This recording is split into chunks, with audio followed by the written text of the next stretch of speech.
يا معشر الجن والإنس إن استطعتم أن تنفذوا من أقطار السماوات والأرض فانفذوا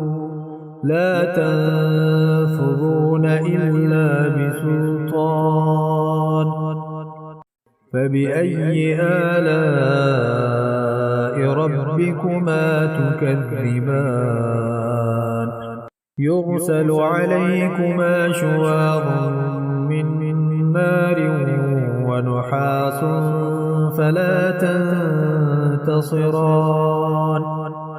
فبأي آلاء ربكما تكذبان فإذا انشقت السماء فكانت وردة كالدهان فبأي آلاء ربكما تكذبان فيومئذ لا يسأل عن